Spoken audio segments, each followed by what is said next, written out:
Student લાસ્ટમાં આપણે જોયા હતા બધાએ રિમિક્સ સેન્ટેન્સ જોયા હતા રિમિક્સ એટલે કે મિક્સ વાક્ય આપણે બધા જોયા હતા હવે મિક્સ વાક્યની અંદર પહેલા તો તમારા લોકો આખો એક્ટિવ પેસિવ તૈયાર કરવા માટે પહેલા બધે જ વાક્ય રચના સેન્ટેન્સ કન્સ્ટ્રક્શનનો વ્યવસ્થિત અભ્યાસ કરો ત્યાર પછી વાક્યનો થોડો અભ્યાસ કરો સાથે સાથે સેલ્ફ પ્રેક્ટિસ કરવી પડશે કારણ કે એક્ટિવ પેસિવ વોઇસ એટલે કે ટૂંકમાં ગ્રામરમાં કોઈ પણ ટોપિક હોય મોર એન્ડ મોર પ્રેક્ટિસ બોર્ડ ઉપર સમજવાથી આવડી જશે એવો કરતા આવડી જાય નો ડાઉટ ઘણા વિદ્યાર્થીઓ ટેલેન્ટ હશે તો આવડી જશે પણ ઘણી વખત લોકોને તો પણ વારંવાર પ્રેક્ટિસ કરવી પડે એક્ટિવ પેસિવ વોઇસની તો ખાસ મોર એન્ડ મોર પ્રેક્ટિસમાં છે એટલે તમારા લોકોએ ઘરે ગ્રામરની અંદરથી કે કોઈ પણ સાહિત્ય હોય એની અંદર એક્ટિવ પેસિવ વોઇસ છે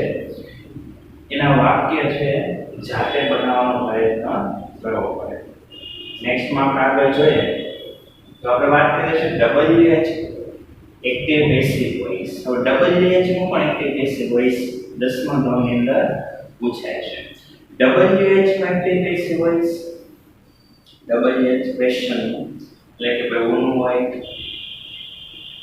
what નું બને where when why આ બધા WH છે એનો એક્ટિવ પેસિવ વોઇસ પૂછાય ખાસ કરીને ધોરણ 10મા ની અંદર છે who what why where and when આ પાંચ WH એક્ટિવ પેસિવ વધારે અને ખાસ કરીને what અને who વધારે છે કારણ કે who નું એક્ટિવ પેસિવ પણ થોડું અલગ છે what નું પણ થોડું અલગ કારણ કે who ની અંદર કરતા નથી what ની અંદર કર્મ વગરનું પણ પેસિવ બનાવવાનું છે અને કરતા વગરનું પણ પેસિવ આપણે બનાવવાનું છે તો WH ક્વેશ્ચનમાં ખાસ આપણે છે એ બે WH ઉપર વધારે ભાર આપવાનો છે who અને what અને બાકીના ત્રણ છે when અને why એ ત્રણેયનું સેમ પછી તો બધા WH નું સેમ બને પણ આપણા સિલેબસની અંદર મોસ્ટ ઓફ જો છે તો પાંચ સૌથી વધારે મોસ્ટ ઇમ્પોર્ટન્ટ ખાસ કરીને બે સૌથી વધારે મોસ્ટ ઇમ્પોર્ટન્ટ છે હવે એક્ટિવ વોઇસ ની અંદર થોડુંક આમ અલગથી બનશે પહેલા આપણે વાત કરીએ છીએ who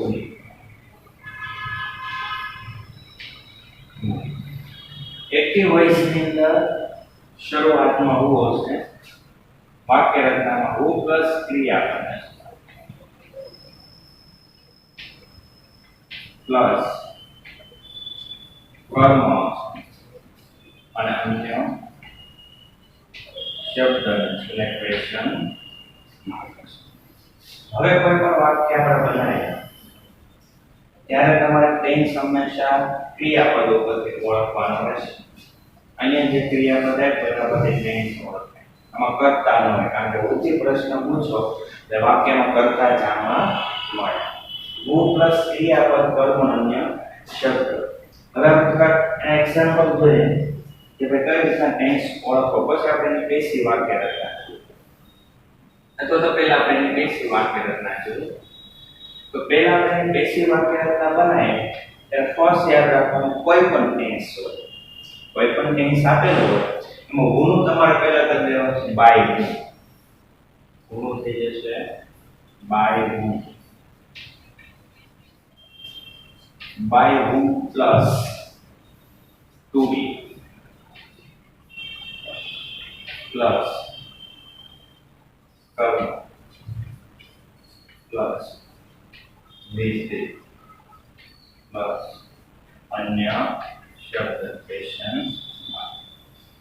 મોસ્ટ ઓફ આપણે વાક્ય રચના કેમ બનાવીએ તો પ્રશ્ન વાક્ય રચના બનાવવાની હોય તો પ્રશ્ન બનાવો પ્રશ્નમાં પહેલા શું આવે તો ટુ બી પ્લસ શું આવે કર્મ plus V plus by plus કરતામાં છે પછી દોન્ય શબ્દ આગળ બાયને ઓળખી જશે બાય whom હવે ટેન્સ માં આપણે આગળ જોયું એ જ રીતના છે એક્ટિવમાં ક્રિયાપદ અને પેસિવમાં ટુ બી ના રૂપોને ચેન્જ કરવાના હોય સાત ક્રિયાપદ આપણે વાત કરી હતી આગળના લેક્ચરમાં સાત ક્રિયાપદ ઉપરથી સાત ટેન્સ બને કારણ કે આમાં નકારાત્મક પ્રશ્ન વાક્ય છે એટલે ફર્સ્ટ સિમ્પલ પ્રેઝન્ટ ટેન્સ હશે સિમ્પલ પાસ્ટ હોય સિમ્પલ ફ્યુચર હોય કે પ્રેઝન્ટ કન્ટિન્યુ કોઈ પણ ટેન્સ હોય વર્બ ઉપરથી નક્કી થાય કઈ રીતના એક્ઝામ્પલમાં આપણે જોઈએ એમ કીધું છે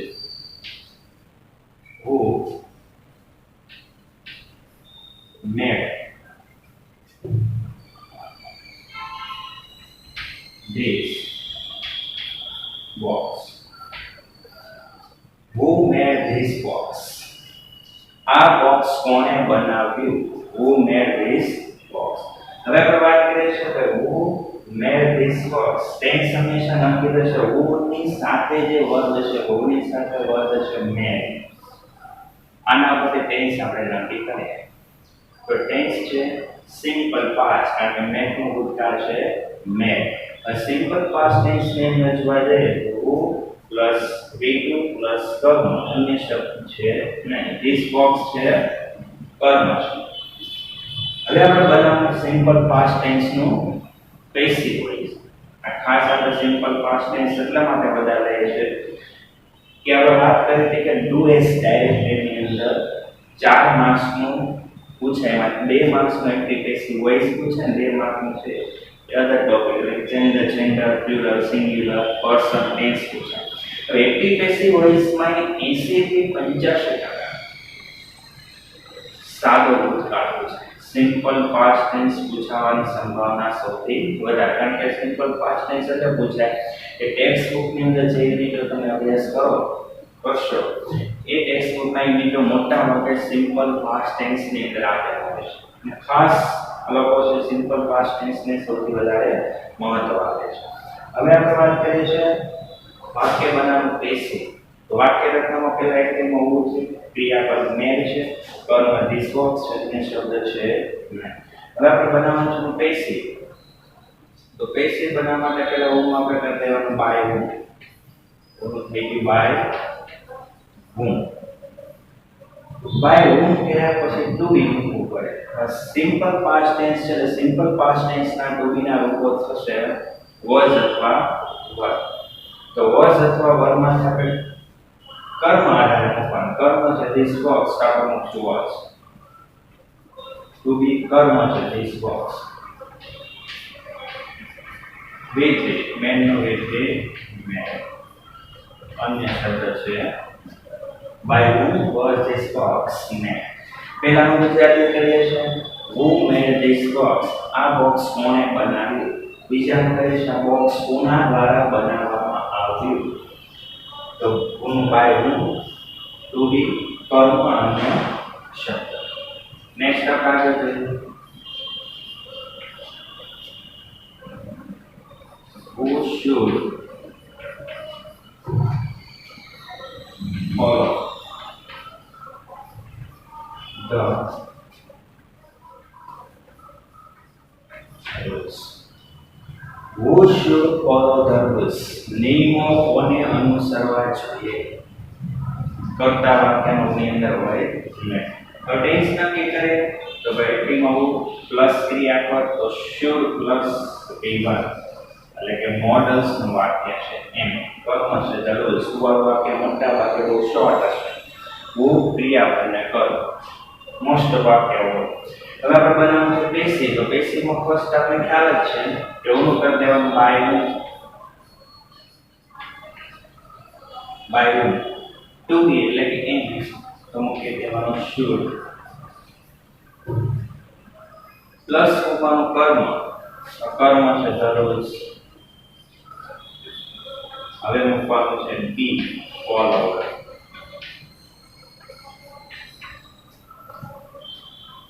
બાય હું એને કર્મ બી પ્લસ કે આપણે વાત કરી હતી કે should can may might ગમે તે રાખેલા હોય એની સાથે બી ન મૂકે. બી હંમેશા with ની સાથે મૂકાશે.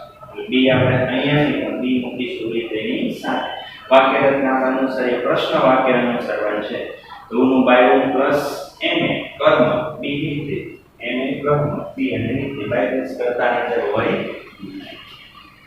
ટૂંકમાં બાય પ્લસ કરતા નથી. નેક્સ્ટ આપણે જોઈએ who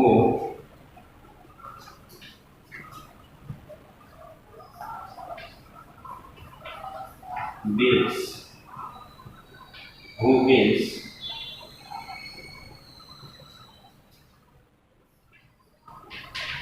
this house. બહુ શોર્ટ વાક્ય, who builds this house? આ ઘર કોણ બનાવે છે? એટલે કે સિમ્પલ પ્રેઝન્ટ ટેન્સ લીધો છે. શેના પર નથી થશે? builds, s કે es. ગુની સાથે હંમેશા s કે es વાળું ક્રિયાપદ હોય તો સમજવાનું કે સિમ્પલ પ્રેઝન્ટ ટેન્સ વાક્ય છે. who builds this house? who builds this house માં કર્મ છે this house, ક્રિયાપદ છે. પેસિવ બનાવે તો હું આપણે કરીશું by whom. Simple present tense છે ટુ બી મૂક્યો this house ઉપર ટુ બી મૂક્યો એટલે આવશે is. કર્મ છે this house અને built up built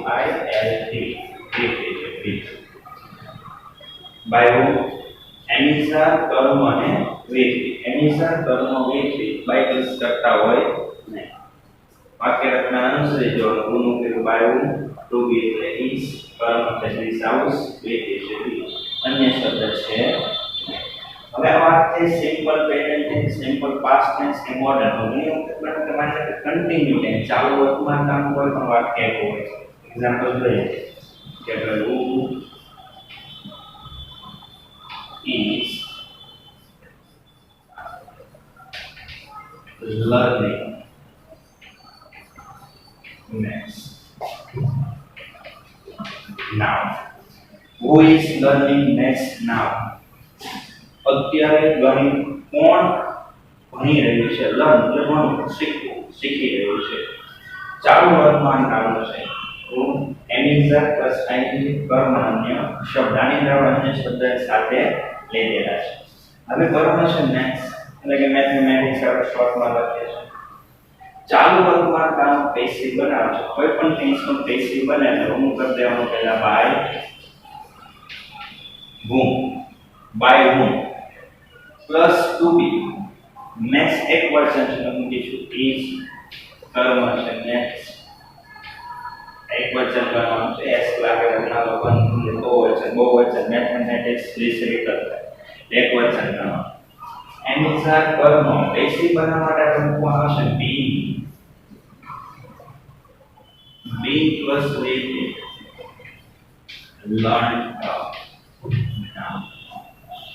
by એનિસર કર્મ being with કરતા ન હોય એટલે સીધું અન્ય કે by whom is maths being learned now. being plus with હંમેશા સાથે હોય. learn નો વિરુદ્ધ અને with એટલે learn તો ed નથી લાગે. ed લાગે તો પછી learn ને વિદ્વાન વ્યક્તિ માટે. તો આ આપણે વાત કરી ડબલ એચ હુની.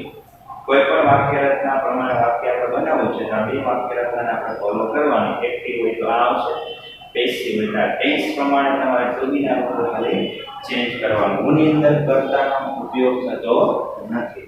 હવે વાત આપણે નેક્સ્ટ કરવાની છે વોટ ની. હવે વોટ વાળી વાક્ય રચના કેવી છે? તો ફર્સ્ટ હશે એક્ટિવમાં વોટ પ્લસ હશે સહાયકારક ક્રિયાપદ પ્લસ કર્તા ક્રિયાપદ અન્ય શબ્દ ક્વેશ્ચન. વોટ પ્લસ સહાયકારક ક્રિયાપદ. કર્તા ક્રિયાપદ કર્મની અંદર હોય નહીં. અન્ય શબ્દ કર્મ વગરનું વાક્ય આપણે પેસિવ બનાવશે. સહાયકારક ક્રિયાપદ કર્તા ક્રિયાપદ પરથી ટેન્સ પર થાય. ખાસ સહાયકારક ક્રિયાપદ ઉપર ટેન્સ પર થાય. અહીં 7 પ્રકારના સહાયકારક ક્રિયાપદ હોય. Simple present tense do does તો ક્રિયાપદ આવે v1, did v1, ma v1, emiser plus ing, was were plus ing, has plus with, had plus with. આમાં સાતે સાત ટેન્સમાં સહાયકારક ક્રિયાપદ આવશે. પ્રશ્ન વાક્ય બનશે. અહીં ખાસ આના પરથી ટેન્સ નક્કી નથી. હવે આપણે બનાવવાનું છે પેસિવ. તો પેસિવમાં પહેલા આપણે વોટ નો વોટ મૂકી દઈએ. વોટ પ્લસ મૂકી તો બી પેસિવના સહાયકારક ક્રિયાપદ to be plus કર્મ આવે પણ કર્મની અંદર હોય નહીં. સીધા મૂકી દેવાનો with વેથી પ્લસ બાય પ્લસ કરતા પ્લસ અન્ય શબ્દ અને ક્વેશ્ચન માર્ક. ટેન્સ પ્રમાણે થોડી મૂકો. વોટ છે એ મૂક્યા પછી સાદો વર્તમાન કાળ હોય તો ઇઝ જ મૂકવાનું, કારણ કે કર્મ નથી એટલે એના પર નક્કી ન થાય. ઇઝ સાદો ભૂતકાળ તો વોઝ, મોડલ્સ જાય તો મોડલ્સ, પૂર્ણ વર્તમાન કાળ હોય તો હેઝ, ચાલુ વર્તમાન કાળ તો ઇઝ, વોઝ. ટૂંકમાં અહીંયા બધા જે સહાયકારક ક્રિયાપદ મૂકો એક વચનના મૂકવાના. વર્તમાન કાળ હોય ચાલુ કે સાદો તો ઇઝ મૂકવાનો, ભૂતકાળ હોય સાદો કે ચાલુ તો વોઝ મૂકવાનો, પૂર્ણ વર્તમાન કાળ હોય તો હેઝ મૂકવાનો. બાકીના જે મોડલ્સ હોય તો મોડલ્સનું સ્થાને મોડલ, પછી તો મૂકી દેવાનું વેથી. પણ જો મોડલ હોય તો બી મૂકવું પડે, ચાલુ વર્તમાન કાળ હોય તો બી મૂકવું પડે, ચાલુ ભૂતકાળ હોય તો બી, પૂર્ણ વર્તમાન કાળ હોય તો બી ને વર્ડ સાથે એડ કરવા પડે. પછી તો બાય કરતા અન્ય શબ્દ. એમિસા ટૂંકમાં ટુ બી, કર્મ નથી એટલે વેથી, બાય કરતા અન્ય શબ્દ. એક્ઝામ્પલમાં આપણે જોઈએ what do you buy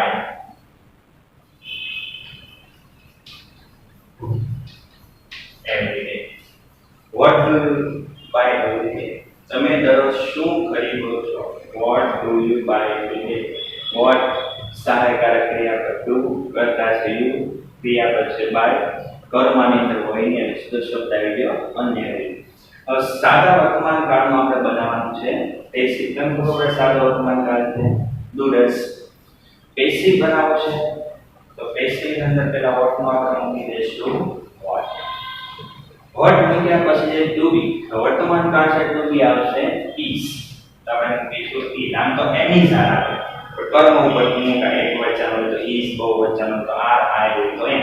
પણ આમાં કર્મના હંમેશા વોટની સાથે એક વચન મૂકવા ઇઝ. એની સાથે ટુ બી આવી ગયું. હવે સીધો અર્થ વેથી, બાય ટુ વેથી થઈ જશે what, B O U G H T, વેથી પ્લસ બાય કરતા છે every. What is what by you every? What to be with by કરતા અન્ય શબ્દ. વાક્ય રચના પર ફોલો કરતી જાઓ, અનુસરતી જાઓ. What did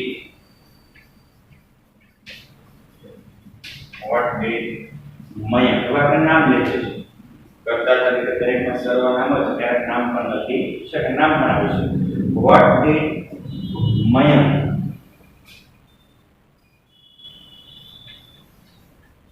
eat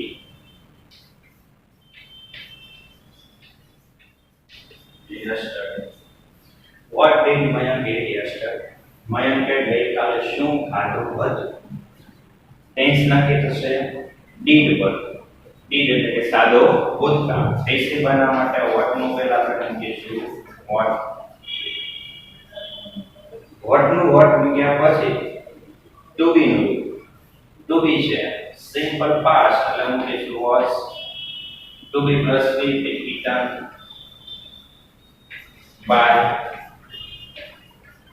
Mayank yesterday.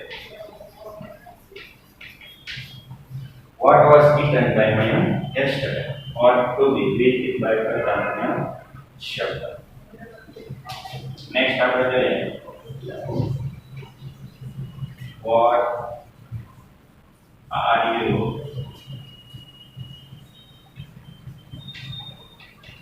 drinking now? What are you drinking now? તમે અત્યારે શું પી રહ્યા છો? ટેન્સ નક્કી થાય એમિઝર પ્લસ આઈએનજી, ચાલુ વર્તમાન કાળ. ચાલુ વર્તમાન ટેન્સ ઓળખવામાં બહુ પ્રશ્ન હશે ને, તો વોટમાં આપણે પહેલા મૂકી દઈશું વોટ. વોટનું વોટ મૂક્યા પછી હવે ચાલુ વર્તમાન કાળ છે, અહીંયા આ રાખ્યું છે, અહીંયા શેના પર આ રાખ્યું છે? યુનિટ સાથે આ રાખ્યું. હવે પેસિવમાં આપણે કર્મ તો છે એટલે આપણે મૂકવું પડશે ઇઝ. પ્લસ મૂકવું વેથી, પણ વેથી મૂકીને આગળ મૂકવું પડે બી.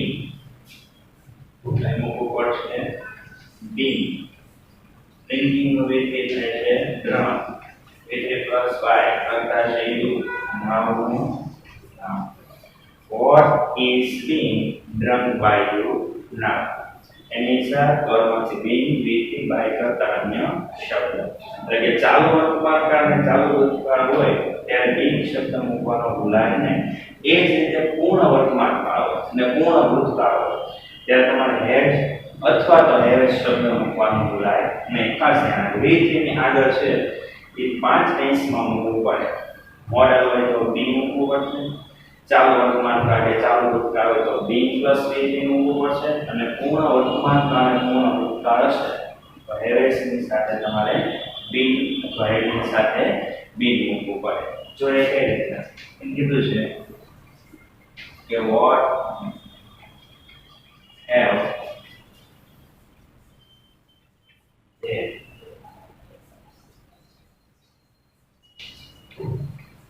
purchased? What have they purchased? તેઓએ શું ખરીદ્યું? by નું સિમિલર હેવેસ કરતા વિધિ કર્મ હોય નહીં.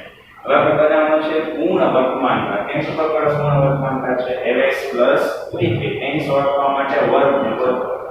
હેવેસ પ્લસ વિધિ એટલે આપણે વર્બ મળે, ટેન્સ મળી ગયો. હવે આપણે બતાવવાનું છે પૂર્ણ વર્તમાનકાળનું પેસિવ વોઇસ. તો પૂર્ણ વર્તમાનકાળનું પેસિવ વોઇસમાં પહેલા આપણે વર્તન મૂકી દઈશું મોડ.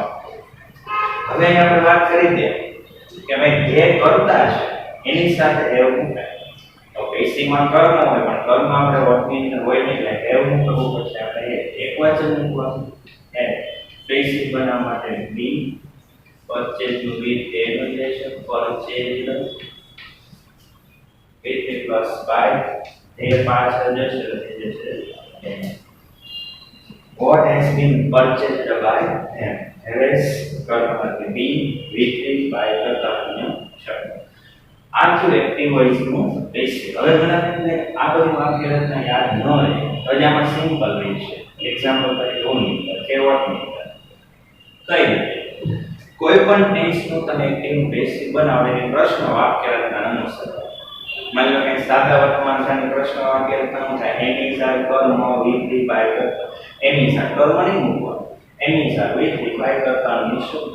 ભૂતકાળ was there કર્મ v3 by કરતા was there કર્મ નથી v3 by કરતા ની શબ્દ. ચાલુ વર્તમાનકાળ તો એની સાથે કર્મ being v3 by કરતા એની સાથે કર્મ નથી being v3 by કરતા.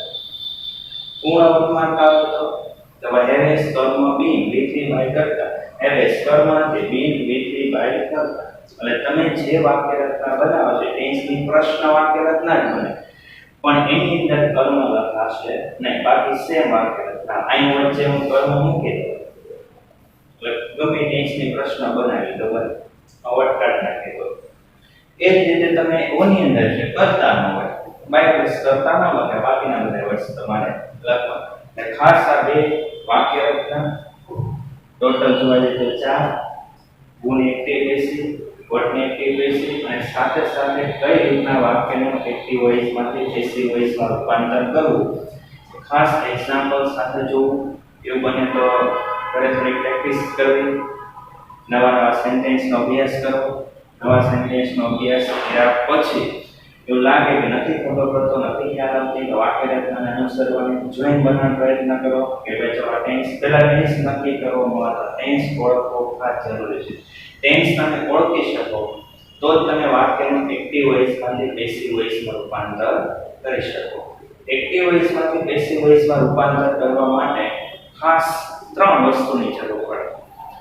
પહેલી વસ્તુ કોઈ પણ વાક્ય તમને આપેલું છે એ એક્ટિવ વોઇસમાંથી પેસિવ કે પેસિવમાંથી એક્ટિવ કરવાનું છે એ ખ્યાલ આવી ગયા પછી 3 વસ્તુનો યાદ રાખવા. કઈ 3 વસ્તુ? પહેલું આપેલું વાક્ય છે ક્યાં ટેન્સ છે અને 7 ટેન્સ આવે. ટેન્સ હંમેશા આપણે શેના પરથી નક્કી કરતા હોય છે? વર્બ પરથી. ટેન્સ નક્કી કર્યા પછી ટેન્સ નક્કી કરવા માટે મેં કીધું 7 વર્ડ્સ યાદ રાખો. ટેન્સ નક્કી કર્યા પછી એ ટેન્સની કઈ વાક્ય રચના પ્રમાણે આપણે બનાવવાનું છે? વકાર છે, નકાર છે કે પ્રશ્ન છે કે ભાઈ ડબલ એચ વો છે કે ડબલ એચ વોટ છે. પછી આના પછી ડબલ નેક્સ્ટ પીરિયડમાં આપણે જોશું વેચ છે વાચ છે એ નક્કી કર્યા પછી ટેન્સ નક્કી થઈ એની વાક્ય રચના નક્કી કરવાની હતા મોટા પ્રશ્ન એ વાક્ય રચના નક્કી કર્યા પછી જે એક્ટિવમાં વર્બ આપ્યો એનું પેસિવમાં રૂપાંતર કરો તેનો રીત શું થાય આ ત્રણ વસ્તુ યાદ રાખવાની ટેન્સ એની વાક્ય રચના અને ક્રિયાપદનું વિધેય બે જ ટેન્સ એવા છે જેમાં તમારે ક્રિયાપદનું વિધેય બનાવવું પડશે નહીં એ છે પ્રેઝન્ટ પરફેક્ટ એટલે કે પૂર્ણ વર્તમાનકાળ અને પાસ્ટ પરફેક્ટ એટલે કે પૂર્ણ ભૂતકાળ કારણ કે એમાં ઓલરેડી હેઝ અને હેડની સાથે વિધેય તમને આપેલું હોય લેક્ટિક પેસિવનો અભ્યાસ કરો તો પહેલા તો તમારે ખાસ ટેન્સ ઓળખવાનો ટેન્સ ઓળખ્યા પછી એ ટેન્સની વાક્ય રચના છે એ ત્રણે યાદ કરવાની હકાર નકાર પ્રશ્નાર્થ જો ડબલ એ છે તે યાદ કરવાનું એક વખત યાદ કર્યા પછી જે વર્બ આપેલું છે એ વર્બ કયું છે V1 છે V2 છે ING છે તો V3 બનાવવાના પછી તમારે કોઈ પણ ટેન્સની વાક્ય રચના પ્રમાણે વાક્ય ઉત્તર જે શબ્દ ઓટોમેટિક એક્ટિવ પેસિવ થતું જાય છે આપણે તે સુધીનું ઉપર વાક્ય રચના લખી નેગેટિવ વોઇસનું પેસિવ વોઇસમાં રૂપાંતર કર્યું છે ઓકે તો લાસ્ટ ની અંદર આપણે વાત કરીએ છીએ who અને what હવે નેક્સ્ટ ની અંદર આપણે વાત કરીશું when where અને why એ ત્રણ ડબલ્યુએચ પૂરા કર્યા પછી આપણે જોશું પેસેજ એટલે કે પેરેગ્રાફ સ્ટાર્ટ ટેન્સ અને ડબલ્યુએચ ની વાક્ય રચનાને સાથે લઈ એક્ઝામ ની અંદર કઈ રીતના એક્ટિવિટી પૂછાય એના આપણે પેરેગ્રાફ સોલ્વ કરીશું